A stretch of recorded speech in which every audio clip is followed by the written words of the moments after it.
Hello everyone, it's me, Clayton. I just got back from watching Frozen 2, directed by the same people who made the first one, and also starring Idina Menzel, Kristen Bell, Josh Gad, and the rest.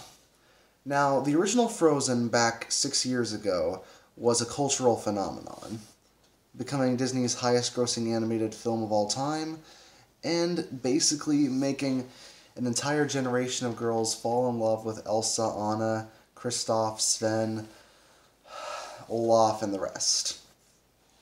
So the sequel, made 6 years later, has a tall order. And even though its story generally doesn't reach the same lofty heights as the original, it's still a fun family film that has more than a few surprises. Let's get to the story, shall we?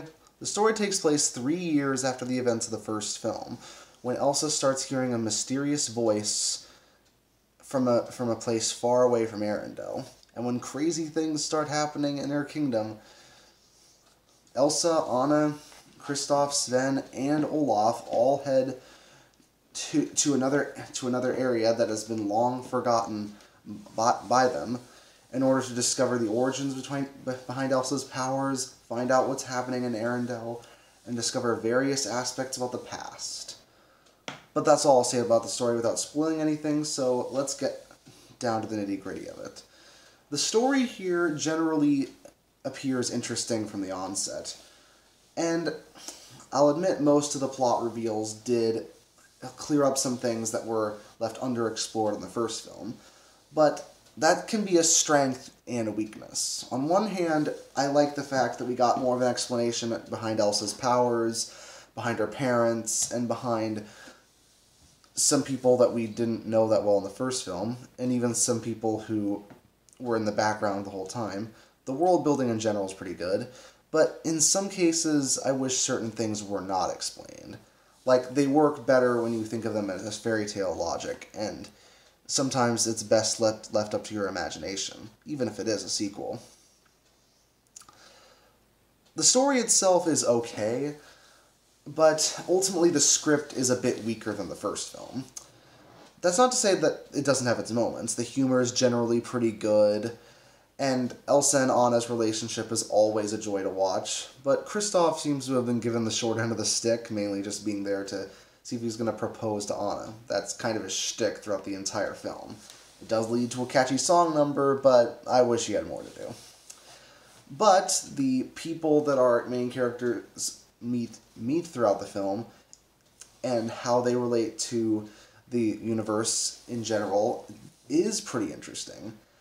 You get to meet far more people who you didn't think would have that much of an impact at first, learning their history, and you get to learn all about the spirits of this huge forest, like you've seen in the trailers, and all of it has some basis in folklore that I really found investing. It just feels like the kind of expansion of the world that I felt the series needed when it came to a sequel. The songs in general are pretty good as well. Kristoff gets a great love ballad. Elsa gets another song that's not as good as Let It Go, but definitely tries something a bit different, and it's while still being a dramatic song. Anna still has the fun and peppy ones, and Olaf has his comic relief song, which I think is on the same level as In Summer. In general, I think the songs are pretty good, but they're probably not going to be as remembered as the first film's songs. Last thing that I'll mention is the ending. Without spoiling anything, it's an ending that I think will divide some when it comes to what it does. It might infuriate some, but to others it might be exactly what they're looking for when it comes to subverting expectations. Hopefully not in a Last Jedi sort of way, but in a way that will make fans happy while being something totally different. So Frozen 2 is generally not as well made as the first film, but its stellar animation, great songs, and several moments do make it worth watching. I give Frozen 2 an 8 out of 10. See you next time.